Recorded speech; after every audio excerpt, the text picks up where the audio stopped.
The scream cut through the night air like a blade, and Logan Ramsey pulled his horse to a halt outside the modest wooden house on the edge of Lincoln, Nebraska, his heart pounding as another cry followed the first.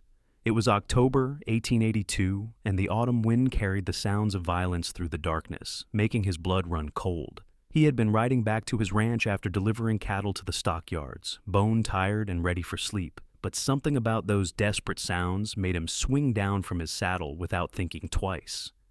The door to the house stood slightly ajar, lamplight spilling onto the dusty ground, and through the opening he could see a man's shadow moving violently. Logan pushed the door open wider, and the scene before him made rage flood through his veins.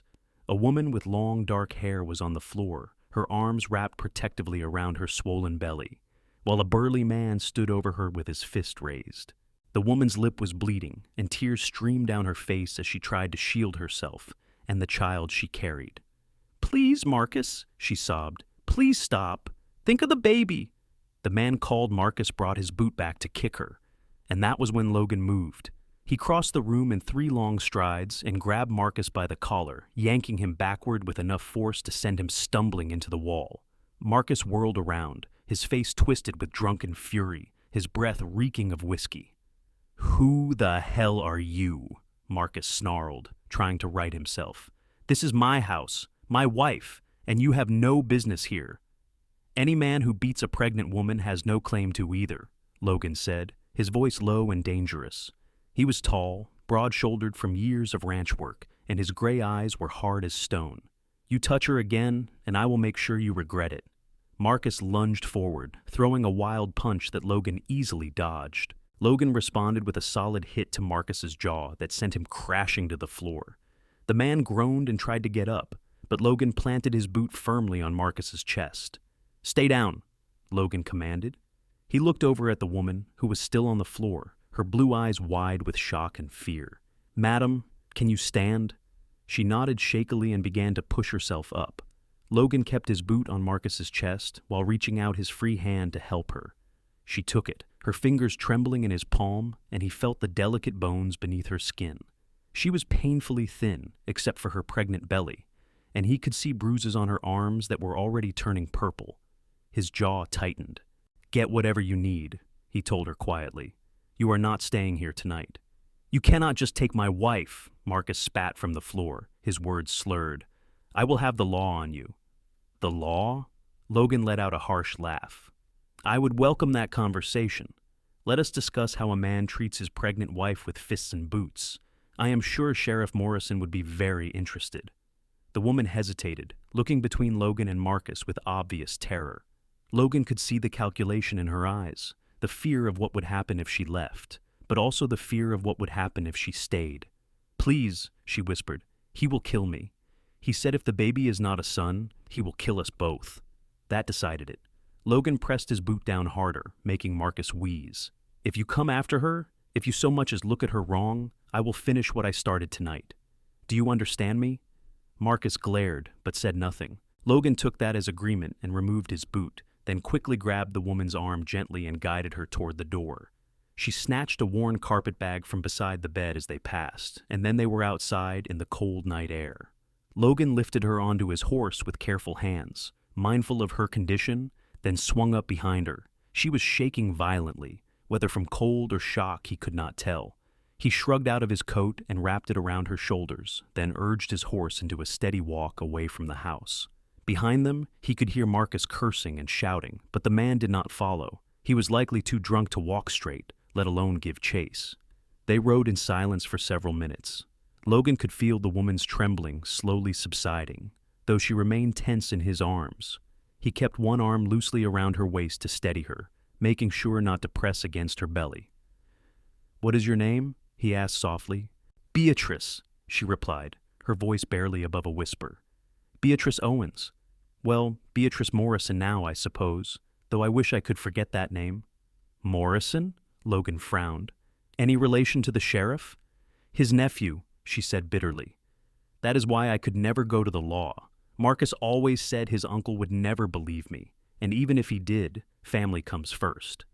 Logan's frown deepened. That complicated matters, but it did not change what needed to be done. "My name is Logan Ramsey. I have a ranch about 5 miles outside of town. You can stay there tonight, and tomorrow we will figure out what comes next." "I have nowhere to go," Beatrice said, and he heard the despair in her voice. "No family, no money. Marcus controlled everything. I cannot even pay you for your kindness." "I do not want payment," Logan said firmly. "No woman should have to live like that, especially not when she is carrying a child." They continued riding through the darkness, the lights of Lincoln falling away behind them. The prairie stretched out endlessly under the star-filled sky, and Logan felt Beatrice gradually relax against him.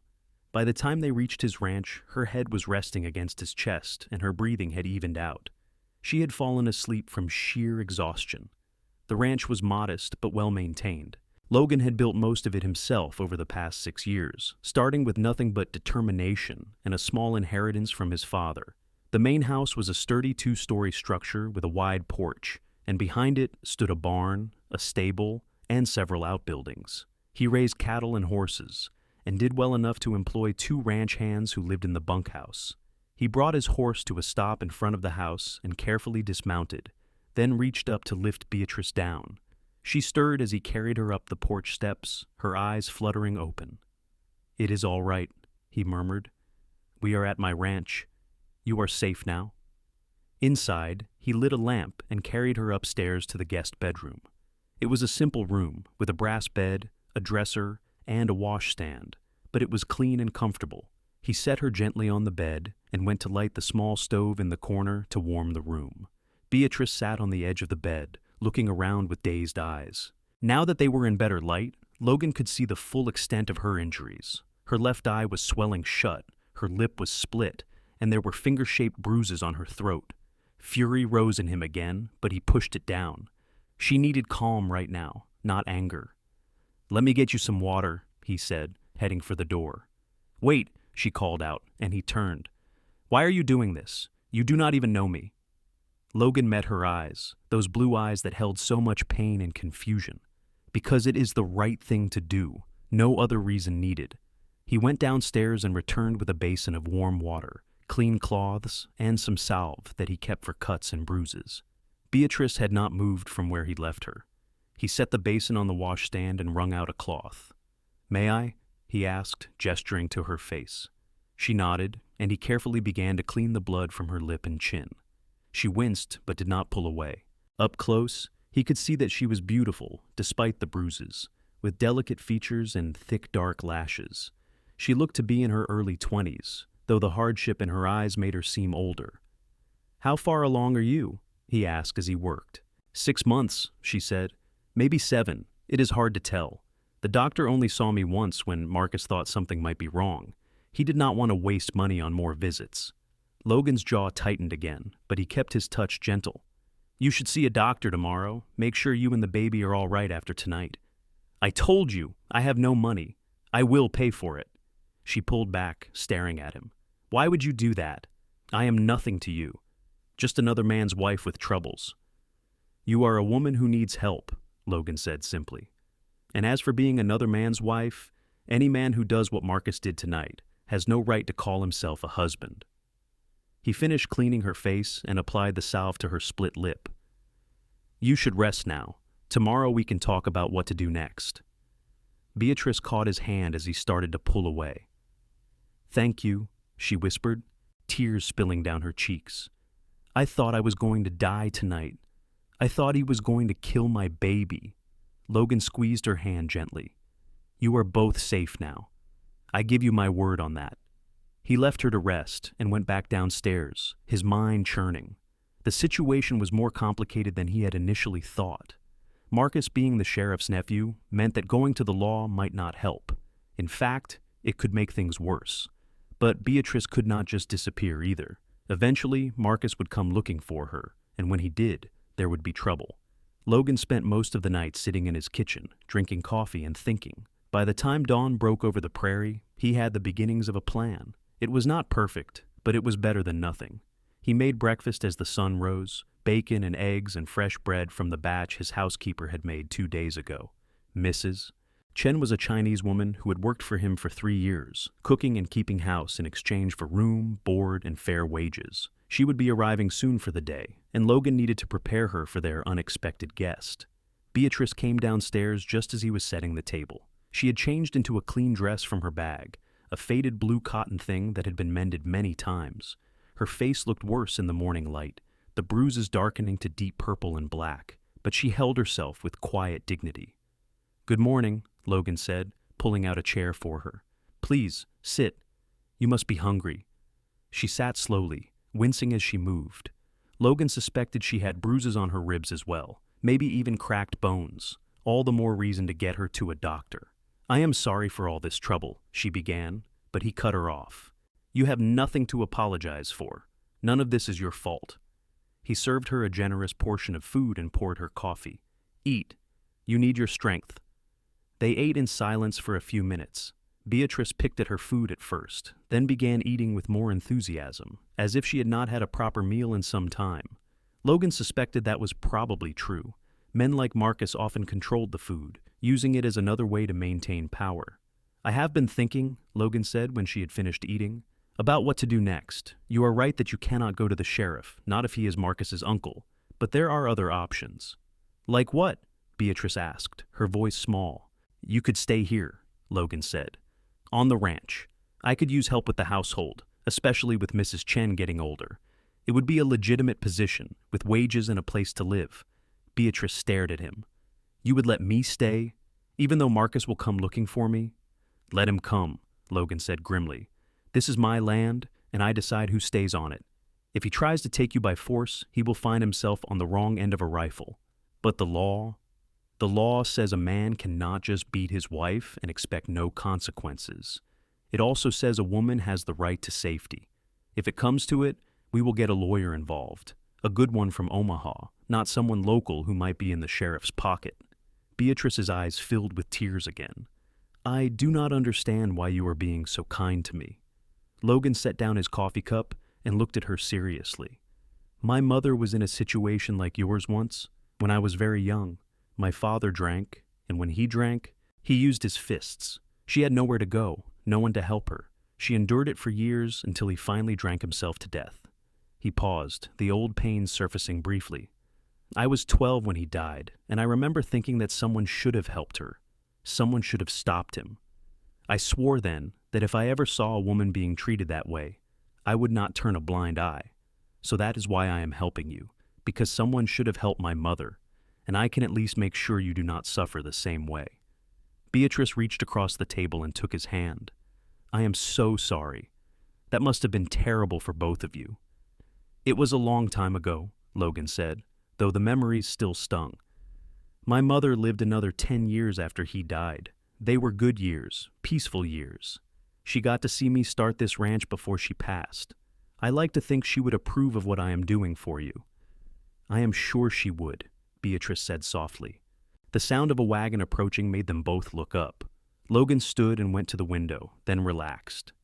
"It is just Mrs. Chen. She comes every day to help with the house and cooking." He went outside to meet her, and Beatrice could hear the murmur of voices through the open door.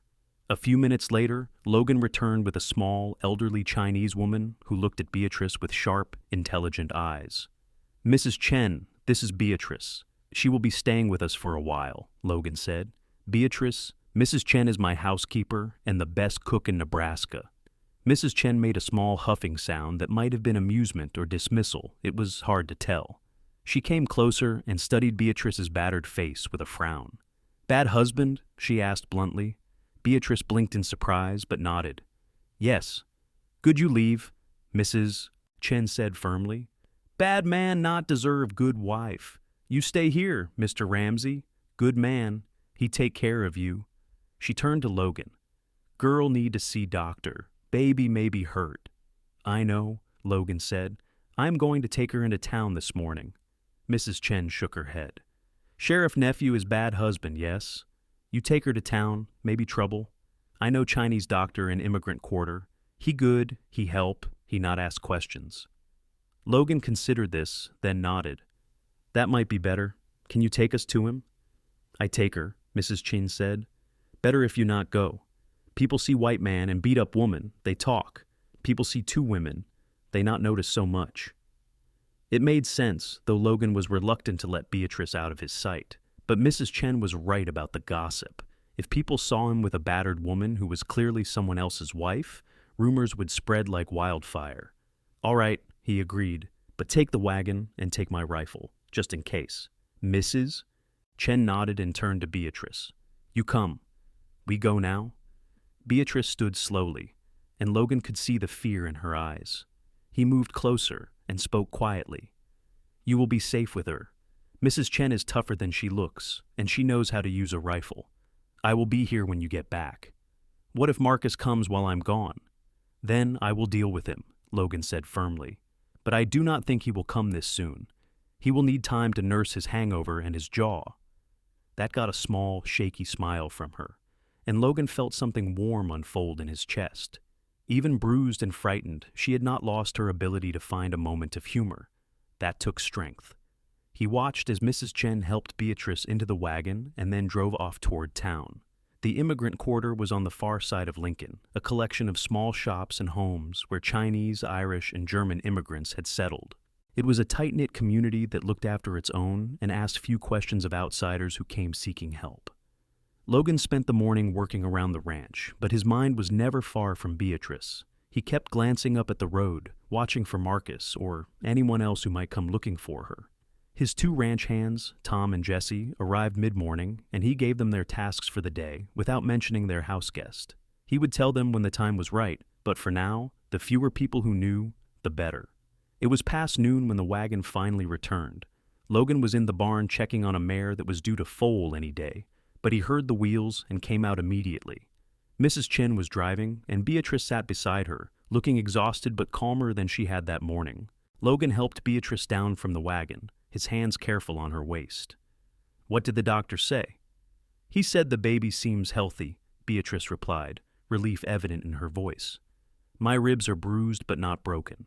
He gave me some herbs for the pain and told me to rest as much as possible." She paused. "He also said I was lucky. A few more blows and I could have lost the baby." Logan felt that now familiar rage rise up again, but he pushed it down. Marcus was not here, and Beatrice needed reassurance, not anger.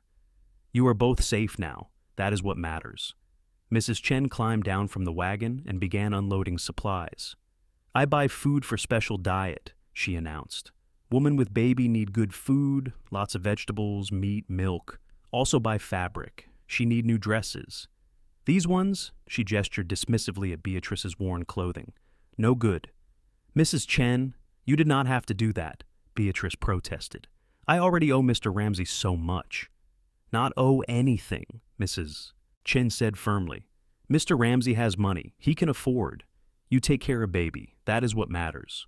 She looked at Logan. "I make special soup for lunch. Chinese medicine soup, very good for healing." Logan nodded and carried the supplies into the house while Mrs. Chen ushered Beatrice inside and up to her room to rest. He could hear the older woman fussing over her, and it made him smile. Mrs. Chen had a gruff exterior, but she had a good heart. She would take excellent care of Beatrice. The afternoon passed quietly. Logan worked with Tom and Jesse to repair a section of fence that had been damaged in a recent storm, but his thoughts kept drifting back to the woman resting in his guest room. He barely knew her, yet he felt an overwhelming need to protect her, to make sure she was safe and cared for. It was more than just his promise to himself to help women in her situation. There was something about Beatrice herself, a quiet strength and dignity that drew him in. By the time he returned to the house for supper, Mrs. Chen had outdone herself. The table was laden with dishes, both Chinese and American, and the smell made his mouth water. She called up the stairs for Beatrice, who appeared a few minutes later, looking better than she had that morning. She had bathed and changed into one of the new dresses Mrs. Chen had bought, a simple green cotton that brought out the color of her eyes. Her hair was braided neatly down her back, and though her face was still bruised, she seemed more at ease. "You look much better," Logan said, standing to pull out her chair. "I feel better," she admitted. "The doctor's herbs helped with the pain, and Mrs. Chen's soup was wonderful." "Mrs. Chen is a miracle worker," Logan agreed. "I would have starved years ago if not for her cooking." They ate together, the conversation light and careful. Logan told her about the ranch, about his plans to expand the horse breeding operation, and about the challenges of ranching in Nebraska.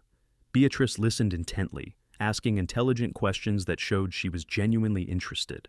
In turn, she told him a little about her life before Marcus, about growing up in an orphanage in St. Louis and working as a seamstress before meeting her husband. "He seemed so charming at first," she said quietly. "He had a good job at the rail yard, and he promised me a real home, a family. I thought I had finally found somewhere I belonged." She looked down at her plate. "I was wrong. How long were you married?" 2 years. The first 6 months were all right. He drank, but he was not violent. Then he lost his job because of the drinking, and everything changed. He blamed me, said I was a burden, that I cost too much to keep. When I got pregnant, I thought it might make things better. I thought maybe he would settle down, be happy about having a child." She laughed bitterly. "Instead, it just gave him more reasons to be angry." Logan reached across the table and covered her hand with his. "You deserve better than that. You and your baby both." Beatrice looked up at him, her eyes shining with unshed tears. "I am starting to believe that might be true." That night, Logan lay in his bed, listening to the sounds of the house settling around him. Down the hall, Beatrice was sleeping in the guest room, safe and warm. It felt right having her here, though he could not quite explain why.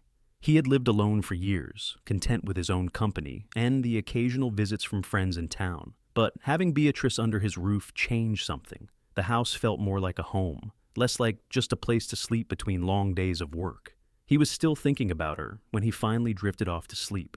The next few days fell into a comfortable routine. Beatrice helped Mrs. Chen around the house, though both Logan and Mrs. Chen insisted she should rest as much as possible. She proved to be an excellent seamstress, mending torn clothes and even making new curtains for the kitchen.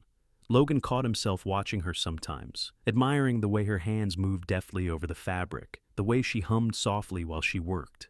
Marcus did not come looking for her, which both relieved and worried Logan. He knew the man would eventually show up, and when he did, there would be confrontation. Logan made sure his rifle was always loaded and within reach, and he told Tom and Jesse to keep an eye out for strangers on the property. A week after Beatrice's arrival, Logan was working in the barn when she appeared in the doorway, silhouetted against the afternoon sun. She was wearing another of the new dresses Mrs. Chen had bought, a blue one that matched her eyes, and her dark hair was loose around her shoulders. Logan felt his breath catch in his throat. "Am I interrupting?" she asked. "Not at all," he said, setting down the harness he had been oiling. "What can I do for you?" She came into the barn, moving carefully. Her bruises were fading now, yellowing at the edges, and the swelling in her eye had gone down. "I wanted to thank you again for everything you have done for me. I know I keep saying it, but I do not think I can ever truly express how grateful I am." "You do not need to keep thanking me," Logan said gently. "I am just glad you are safe." "I am more than safe," Beatrice said, moving closer.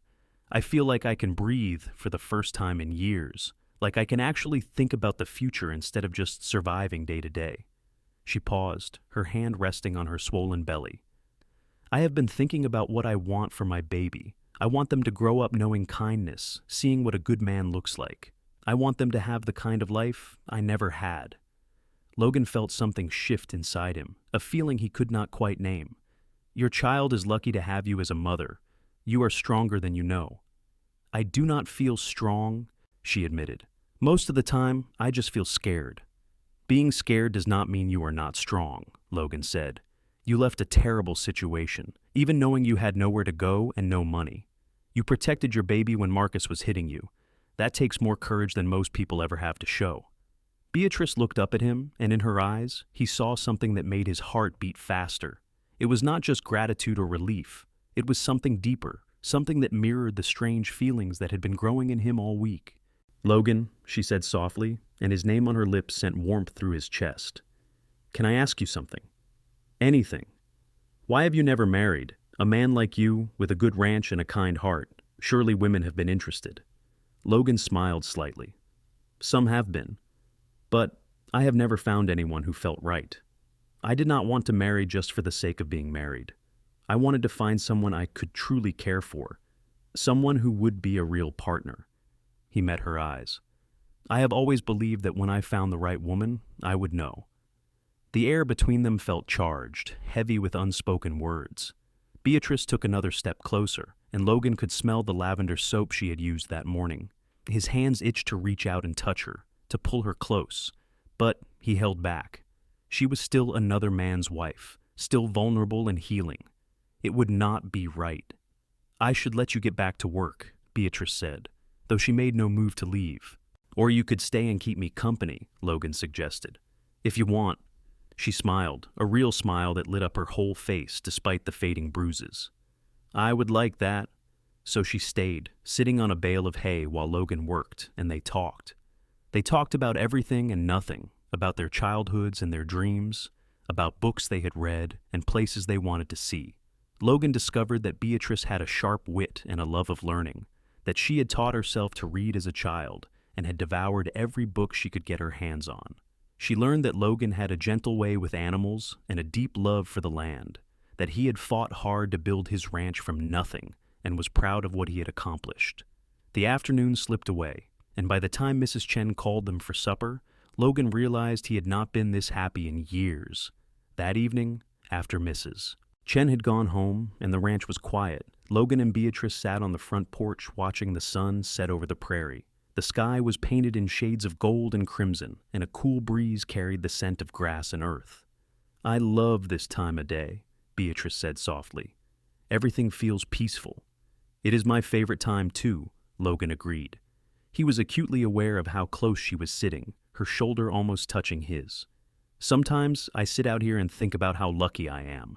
This land, this life, it is more than I ever dreamed of having." "You worked hard for it," Beatrice pointed out. "Mrs. Chen told me you built most of the ranch yourself, that you started with almost nothing." "Mrs. Chen talks too much," Logan said, but he was smiling. "She cares about you. She told me she sees you as a son." Beatrice turned to look at him. "You have built a good life here, Logan. You should be proud." "I am," he said, "though lately I have been thinking it would be nice to share it with someone." The words hung in the air between them. Beatrice's breath hitched, and Logan saw her hand tremble slightly where it rested in her lap. He reached over and covered it with his own, the gesture feeling both natural and momentous. "Beatrice," he began, but she shook her head.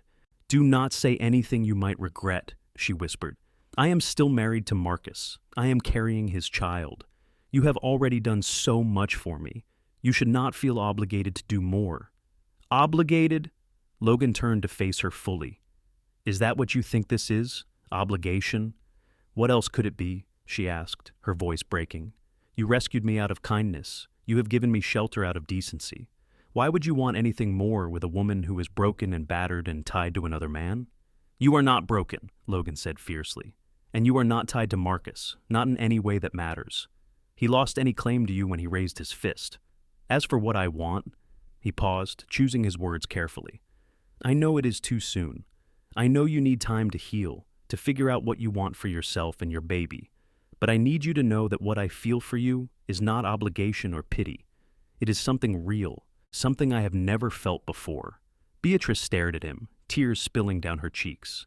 "Logan, I am so confused. A week ago, I thought my life was over.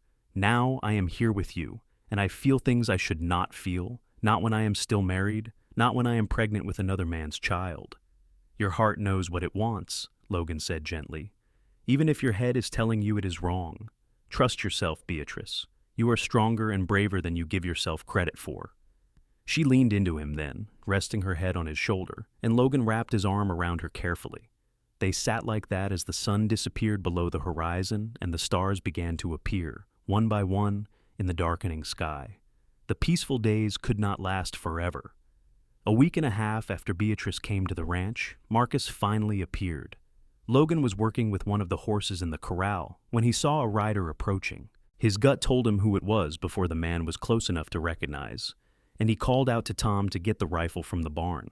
Marcus rode up to the fence and dismounted, his face dark with anger. The bruise on his jaw from Logan's punch had faded to a yellowish green, but his eyes held the promise of violence. "Where is she?" Marcus demanded without preamble. "Where is my wife?" "She is not here for you," Logan said calmly, positioning himself between Marcus and the house. Tom appeared at the barn door with the rifle, and Marcus's eyes flickered toward him nervously. "She is my wife," Marcus said. "She belongs to me. You have no right to keep her." "She does not belong to anyone," Logan replied. and she is here of her own free will. If you have a problem with that, we can discuss it with the sheriff." It was a bluff, since the sheriff was Marcus's uncle, but Logan said it with enough confidence that Marcus hesitated. "I know what you are doing," Marcus snarled. "You think you can steal another man's wife? Set her up as your whore? Well, I will not stand for it. I will have the law on you for adultery and kidnapping." "You will do no such thing," said a new voice, and everyone turned to see Beatrice standing on the porch. She looked pale but determined, her hands resting protectively on her belly. "I left you of my own accord, Marcus. Mr. Ramsey rescued me from being beaten to death. If anyone should face the law, it is you." Marcus took a threatening step forward, but Logan moved to block him.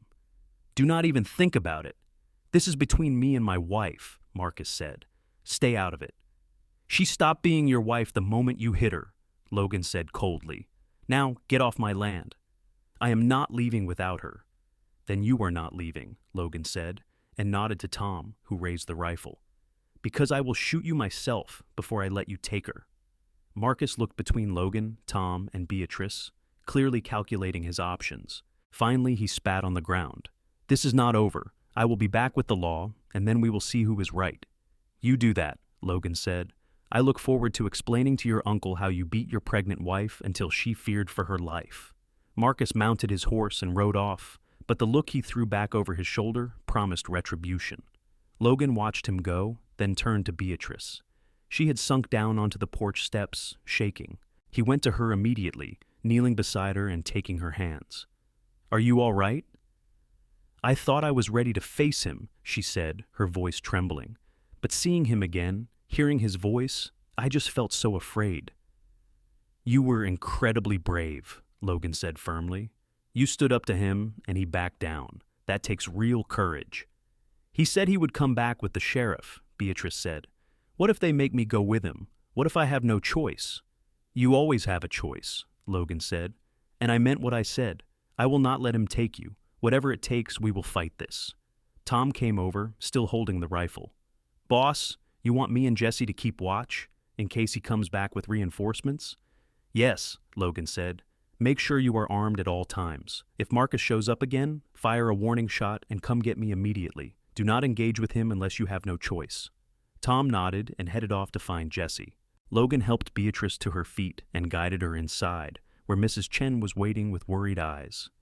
"Bad husband come?" she asked, and Beatrice nodded. "He says he will come back with the sheriff," Logan explained.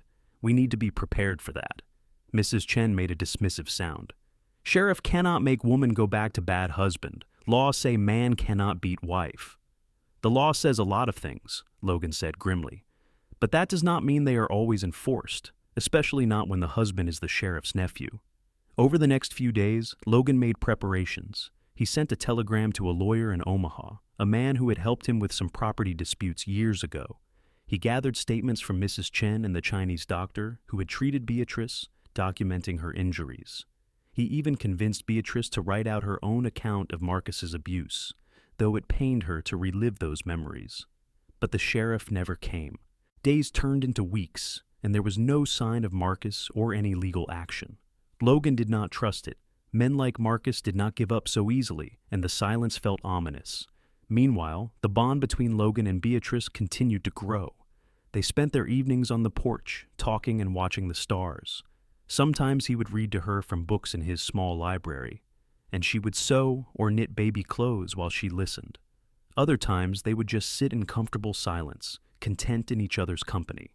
One evening in early November, as the first real cold snap hit Nebraska, Logan built a fire in the hearth, and they sat before it, warming themselves. Beatrice was knitting a tiny sweater, her hands moving with practiced ease. "I have been thinking," she said without looking up from her work, "about what happens after the baby is born. I cannot stay here forever, living off your charity. I need to find work, a way to support myself and my child." "You are not living off charity," Logan said. "You help Mrs. Chen every day, and you have been mending all the ranch clothes. That is work, and valuable work at that." "It is not enough," Beatrice insisted. "I need to be able to stand on my own." Logan was quiet for a moment, staring into the flames. Then he turned to her. "What if you did not have to stand on your own? What if there was another option?" Beatrice finally looked up from her knitting, her blue eyes questioning. "What do you mean?" "Marry me," Logan said simply. The knitting fell from her hands. "What?" "Marry me," he repeated. "I know it is fast. I know you are still technically married to Marcus, though I plan to file for divorce on your behalf on grounds of cruelty. But even if that takes time, we could have a commitment ceremony, a private one. Mrs. Chen could witness it. Then, when the divorce is final, we could make it legal. Logan, I am pregnant with another man's child. You cannot possibly want to take on that burden."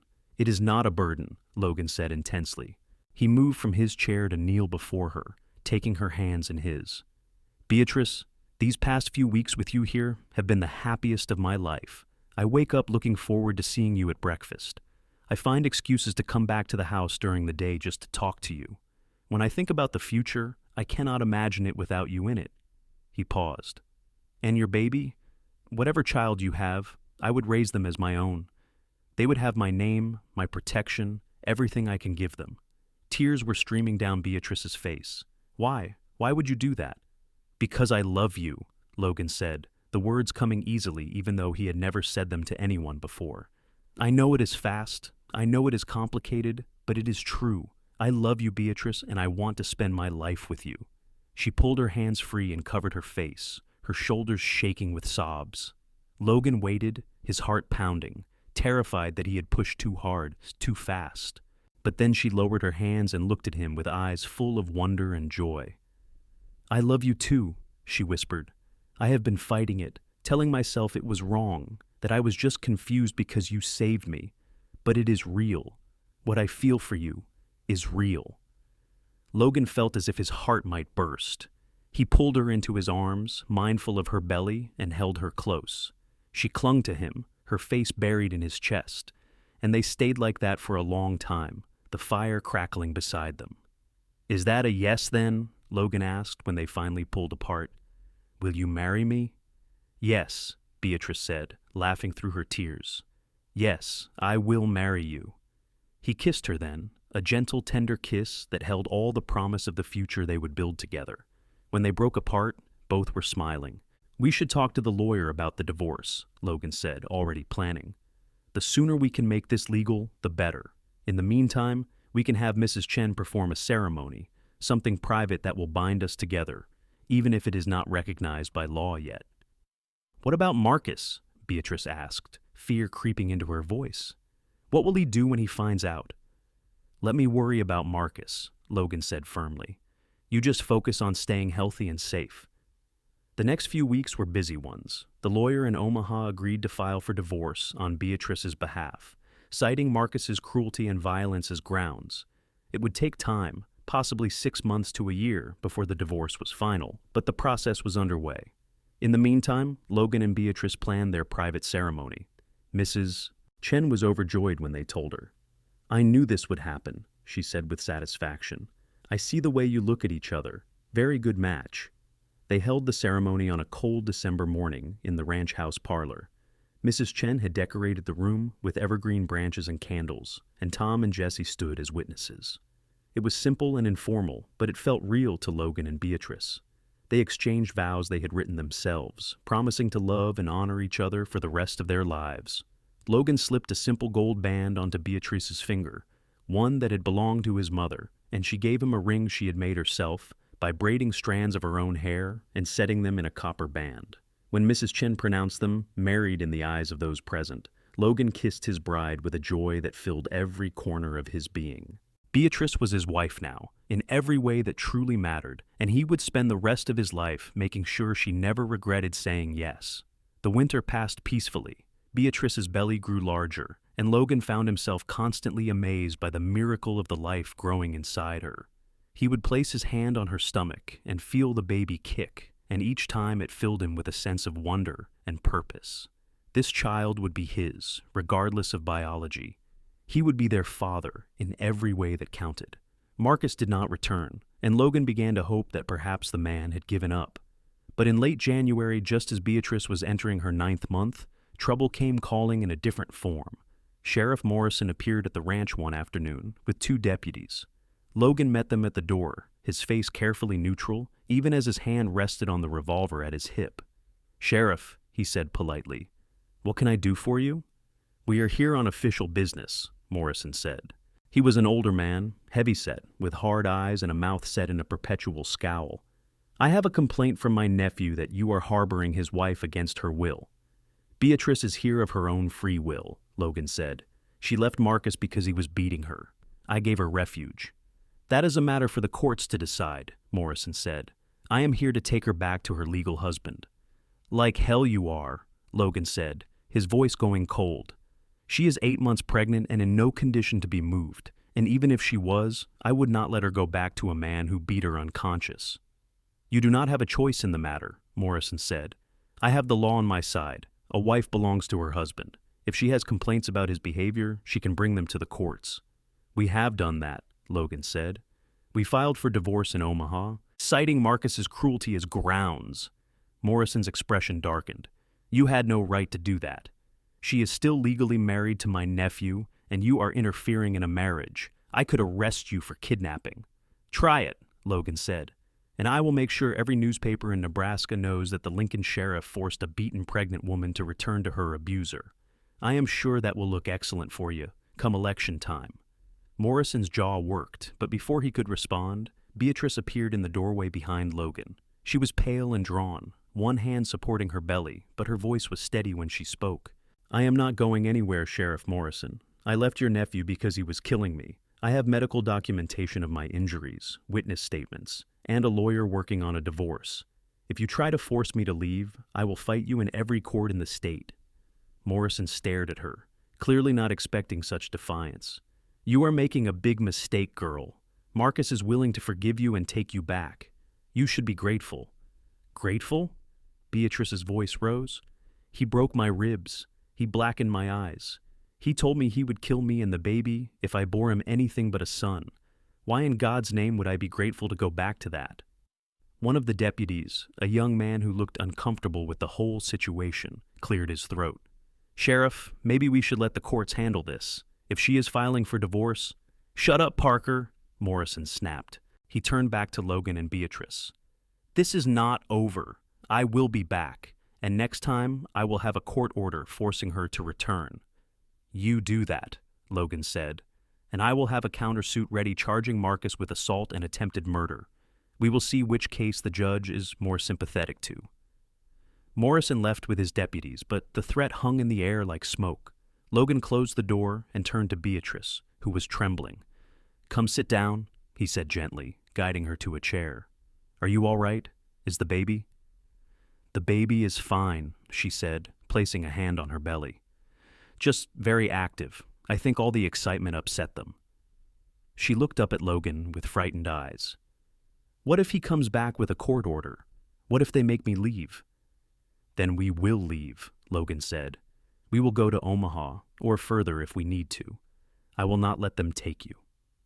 Over the next few days, Logan prepared for the possibility that they might need to leave quickly. He arranged for Tom to take over running the ranch in his absence and packed bags for both himself and Beatrice. But the court order never came. Instead, they received a telegram from their lawyer in Omaha with surprising news.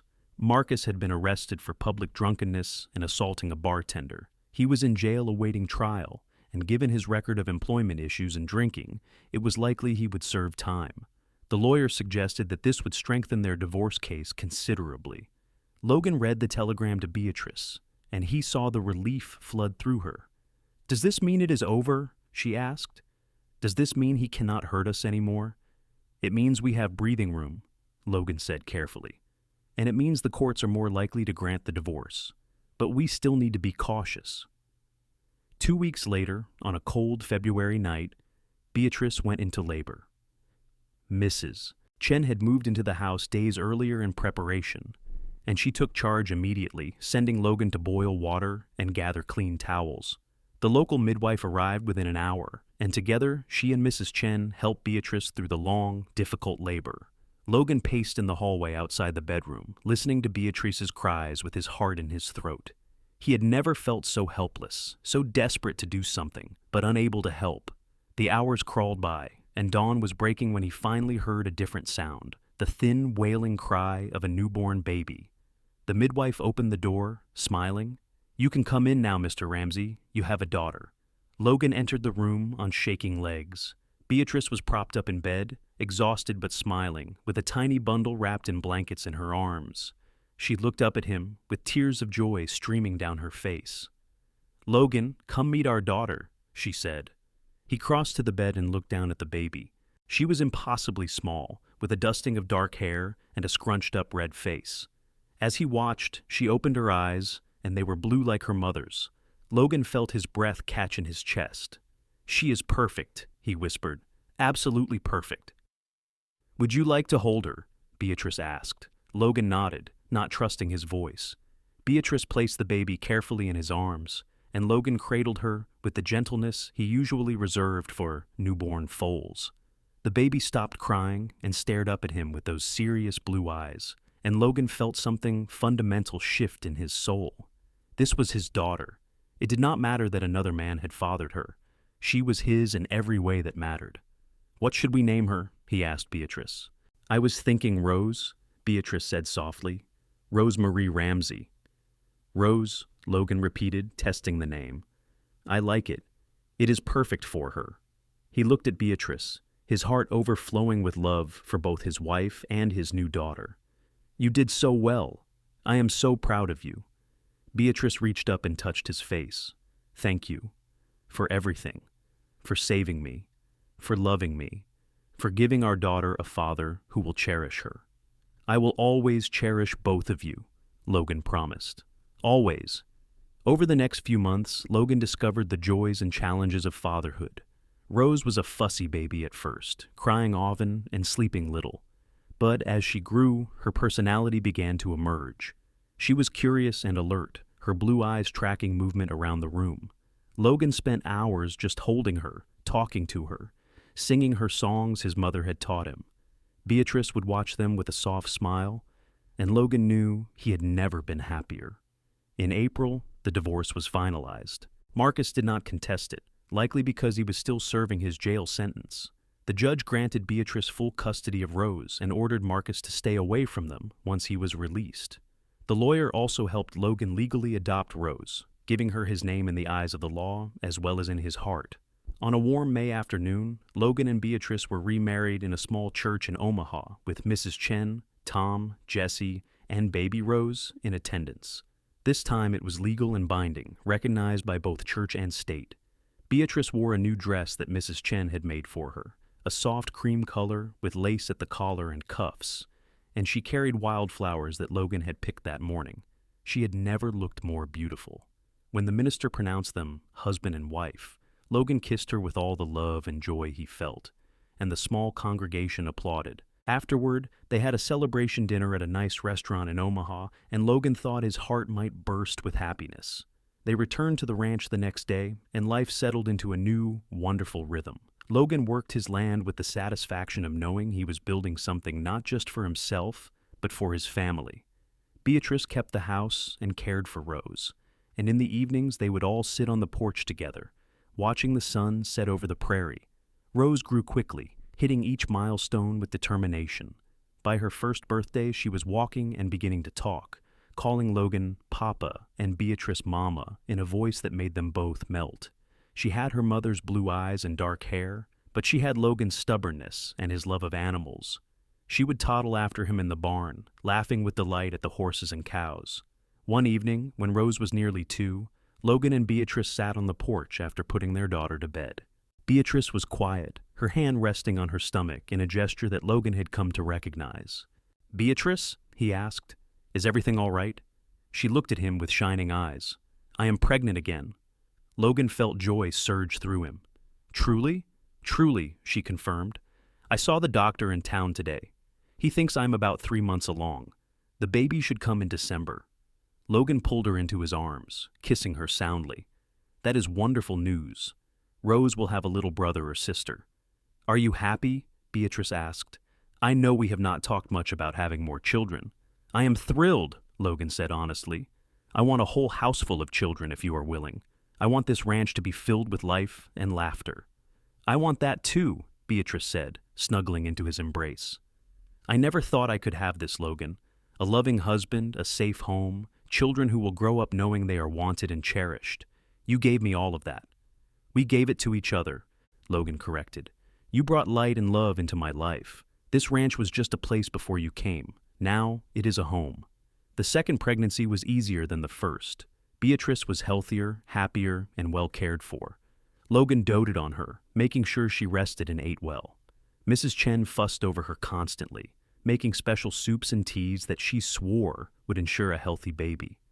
In late December, during a gentle snowfall, Beatrice gave birth to a son. The labor was shorter this time, and when the midwife placed the baby in Logan's arms, he stared down at the tiny boy with awe. The baby had a shock of light brown hair, and, when he opened his eyes, they were gray like Logan's own. "He looks like you," Beatrice said softly. "It is like he was always meant to be yours." "He is mine," Logan said, his voice rough with emotion. "Just like Rose is mine. Blood does not make a family, love does."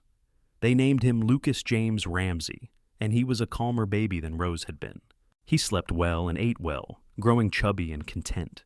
Rose was fascinated by her little brother, always wanting to help care for him. Logan would watch his children together, his heart full to bursting. The years that followed were good ones. The ranch prospered under Logan's careful management, and the family grew. Beatrice gave birth to another daughter, 3 years after Lucas, a lively little girl they named Lily Ann. Then came another son, Samuel Thomas, 2 years after that. The house that had once been so quiet was now filled with the sounds of children playing, laughing, and occasionally fighting. Logan proved to be a devoted father, patient and loving with all his children. He taught them to ride as soon as they were old enough, and to care for the animals on the ranch. He read to them every night before bed, and on Sundays, he would take them on picnics by the creek that ran through the property. Beatrice blossomed into a confident, joyful woman, so different from the frightened, battered person Logan had rescued all those years ago. She ran the household with efficiency and warmth, and she was beloved by everyone who knew her. The children of Lincoln would come to her when they needed clothes mended or when they were sick, knowing she would help without judgment or expectation of payment. Mrs. Chen remained with the family until her death at age 78, when Rose was 14. The whole family mourned her loss deeply, and they buried her in a plot on the ranch under a cottonwood tree she had loved to sit beneath.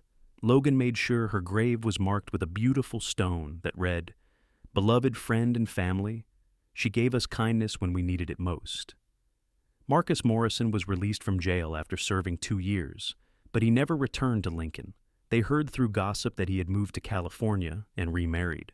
Logan felt only relief at that news. The man was someone else's problem now, and Beatrice was finally, truly free. Sheriff Morrison retired a few years later, and a younger, fairer man took his place. The new sheriff became friends with Logan, often stopping by the ranch for coffee and conversation. He knew the story of how Logan and Beatrice had met, and he told Logan that he had done the right thing that night. "A lot of men would have ridden past," the sheriff said, "but you did not. You saved her life and gave her a new one. That takes real character." As the children grew, Logan made sure they knew the truth of their history. He told Rose, when she was old enough to understand, that he had not fathered her, but that he had chosen to be her father, and that choice mattered more than blood. Rose hugged him fiercely and told him he was the best papa in the world. He told all the children the story of how he had met their mother, how brave she had been, how strong. He wanted them to know that their mother was a survivor, that she had overcome terrible things to build the beautiful life they all shared. The years turned into decades. Logan's hair went gray, then white, and lines appeared on his face from years of sun and smiling. Beatrice's dark hair showed streaks of silver, and her figure softened with age and childbearing. But to Logan, she was as beautiful as the day he first saw her, perhaps more so because of all the love and life they had shared. Rose grew into a talented woman who eventually married a teacher from Omaha and moved to the city, though she visited often with her own children. Lucas took over much of the ranch work, showing a natural aptitude for managing cattle and horses. He married a neighbor's daughter and built a house on the far side of the property, expanding the family holdings. Lily became a nurse, determined to help people the way her mother had been helped, and Samuel followed his grandfather's footsteps into horse breeding, developing a program that became known throughout Nebraska. On their 30th wedding anniversary, Logan and Beatrice sat on the same porch where he had first asked her to marry him, watching their grandchildren play in the yard. There were 7 of them now, ranging from age 2 to 12, and the sound of their laughter filled the air. "Did you ever imagine it would be like this?" Beatrice asked, taking Logan's weathered hand in hers. "When you pulled me onto your horse that night, did you think it would lead to all of this?" Logan considered the question seriously. "No," he admitted. "That night, I was just thinking about getting you somewhere safe. But looking back, I think some part of me knew that you were going to change my life. I just did not realize how much or how wonderful that change would be." "I was so scared," Beatrice said softly. "I thought I was going to die that night. I thought Marcus was finally going to kill me and the baby. And then you appeared, like an answer to a prayer I had not even known I was praying." "You saved yourself," Logan told her, as he had told her countless times over the years. "I just gave you the opportunity. Everything after that, the strength and courage to start over, the love you have given to our children, the life we have built together, that was all you." Beatrice leaned her head on his shoulder. "It was us. Together. Always together." They sat in comfortable silence, watching the sun paint the sky in shades of gold and pink. The prairie stretched out before them, familiar and beloved. The same land that had witnessed their first tentative steps toward love and had supported them through decades of partnership. "Papa! Grandma!" called out their youngest granddaughter, running toward the porch with flowers clutched in her chubby fists. "I picked these for you." Logan and Beatrice smiled at each other, then opened their arms to receive the child and her offering. This was their life now, surrounded by children and grandchildren, by love and laughter and the satisfaction of a life well lived. It had started with violence and fear, but it had transformed into something beautiful beyond measure. As the stars began to appear in the darkening sky, the family gathered on the porch for evening prayers, a tradition they had maintained throughout the years. Logan looked around at his children and grandchildren, at the faces that carried pieces of him and Beatrice forward into the future, and he felt profound gratitude. Beatrice caught his eye and smiled, that same smile that had first captured his heart over 3 decades ago. He squeezed her hand, and she squeezed back, and in that simple gesture was a lifetime of love, trust, and partnership.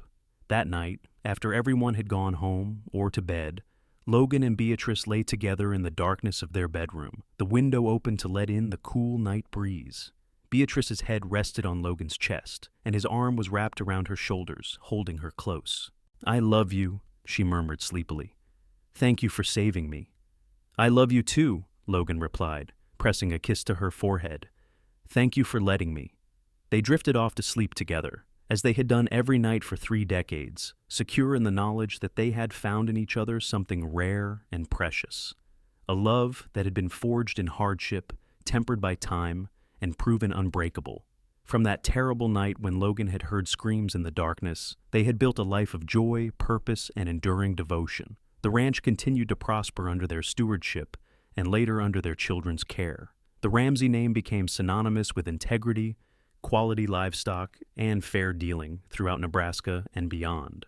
But more than that, it became associated with love and family, with the idea that home was not just a place, but a feeling of safety and belonging. Years later, when Logan passed away peacefully in his sleep at the age of 78, with Beatrice holding his hand, the entire town of Lincoln came to pay their respects. They told stories of his kindness, his fairness, his willingness to help anyone in need. But the most powerful testimony came from Beatrice herself, who stood at his graveside with their children and grandchildren around her, and spoke of the man who had saved her life, and then spent the rest of his own making sure she knew she was cherished. "He was the best man I ever knew," she said, her voice strong despite her tears. "He showed me what love really was, what family could be. He gave me everything I never dared to dream of having, and I will carry him in my heart until we meet again." Beatrice lived another 12 years, spending her days surrounded by her children, grandchildren, and eventually great-grandchildren. She never remarried, saying that she had already found her one great love and needed no other. She spent her final years in the house Logan had built, looking out over the prairie that had been the backdrop of their life together, and when she finally closed her eyes for the last time, it was with a smile on her face.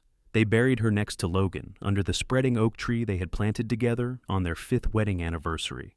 The gravestone bore both their names, with a simple inscription, Logan and Beatrice Ramsey, together in life, together in eternity. They built a life of love from ashes of fear.